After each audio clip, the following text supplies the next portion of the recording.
I'm glad to see that Dick Zimmer is in favor of ethics in the workplace. I wish we had ethics in politics here in the state of New Jersey, because we have a flawed system. We have a system where a Playboy nightclub owner came into this race after, unfortunately, one of the candidates dropped out because of health reasons. He didn't even step into the state, got on the ballot, I should say, filed his petitions. Then 2 days later, he dropped out, and Dick Zimmer came in. Now, how is this regarding ethics in politics and the workplace? Let me connect that for you. If we're going to have ethics in society, we have to have ethics in our political process.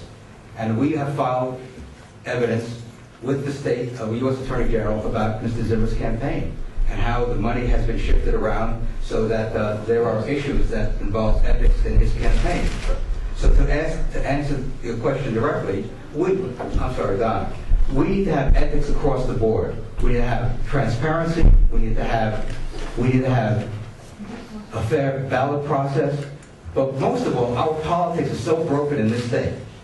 I've never seen it in the years that I've lived here in New Jersey, how the political process is so distorted by political bosses, starting from Trenton all the way through the county level.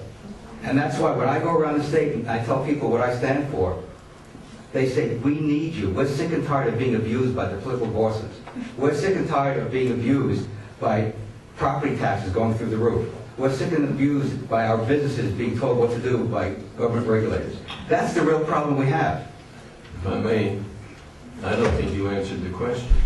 How would you vote if you were in Congress when it comes to this secret ballot? I'm in favor of secret ballots. So you would vote to maintain the same labor laws we have now? Absolutely. Thank you. Okay. Mr. Zimmer, would you like to rebut in 30 seconds? I've expressed my position on the card check pretty thoroughly as far as Murray's comments about the other issues that he brought up. The voters, the registered Republicans of the state of New Jersey will have an opportunity on June 3rd to decide who they want to select as their nominee, and I have confidence that they'll make the right choice.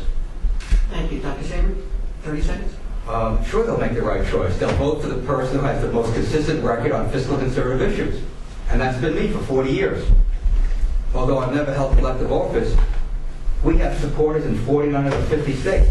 What U.S. Senate candidate in the United States today can claim that?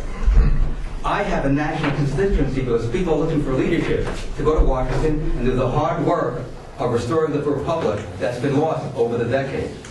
That's what I offer to the people of New Jersey, and on June 3rd, we will be victorious with the message of limited government. Thank you. Mr. Williams, would you like to do the next question? Dr. Sabrin, if you win the nomination and the Senate seat, you would be the leader of New Jersey's Republican Party that is entrenched in the minority and in some disarray, some would certainly say. Two candidates have criticized party leadership, including yourself, who has criticized your presidential nominee. Would you be able to restore credibility and vitality to New Jersey's Republican Party? And if so, how would you do that? Well, I've been talking about this for years and years and years, and it's highlighted in this campaign. We've had a lot of shenanigans behind the scene of what's happening to the democratic process. When a candidate drops out of the race, and we hope that Mrs. Estabrook has a speedy recovery, the party bosses went through their Rolodex, got to you, and they picked up Andy Inonowit, who had no interest in a political career, no interest in public service, but the party bosses wanted somebody who could self-fund. And so he filed his petitions without even stepping to the state. Party bosses gave him the county lines without him making a plea to why he would be a good nominee for the party. And so then when he filed his petitions on April 15th, 2 days later he drops out. So this was a farce in New Jersey political politics. Why do we have a candidate who is not even serious about the issues, who comes into the race that the party bosses embrace? And then he drops out and Dick Zimmer comes in. So we have Dick Zimmer replacing a Playboy nightclub owner who had no interest in public service. So Dick Zimmer really got a free ride here. He didn't have to file any petitions. The Committee on Vacancies approved him.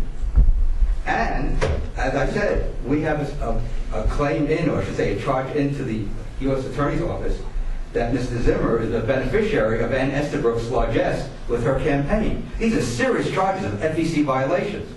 And so we want to see people under oath to see what transpired to get from Mrs. Estabrook and the United Way, Dick Zimmer as a candidate.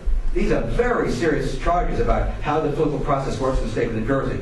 We need to have ethics in politics that are white as snow, because if we don't, the people will not show up at the polls, and then we will have more minority government in every election as people are dropping out because they're telling me when I go around the state saying, I'm not voting because they're all a bunch of crooks. And that's the message I'm getting around the state of New Jersey. Thank you. Murray, in answer to your request that I be under oath, I swear that your charges are false. The question was how I would help resuscitate the Republican Party. We have been demoralized in the state. We have lost some elections. But I think that 2008 is the year of our comeback. John McCain is a very strong candidate. He has promised to me personally and to the public that he's going to campaign very hard in New Jersey, and I believe he will win in New Jersey. I will help him, and he will help me. We are kindred spirits in terms of getting rid of unnecessary spending and trying to put this nation on the right track.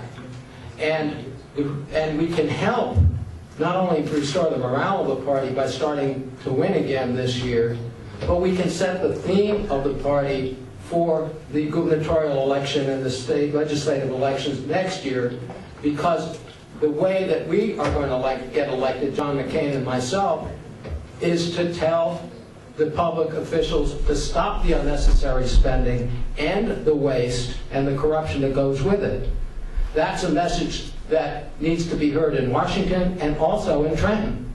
That's why I came here last week to Atlantic County to make a statement with local leaders at the Parkway that we would not accept a toll increase of any sort, a Corzine light toll increase that might be less than the 8-fold increase that John Corzine originally proposed, because the answer to the fiscal problems in Trenton as well as Washington is to cut back on the spending side of the equation before we look for new revenue.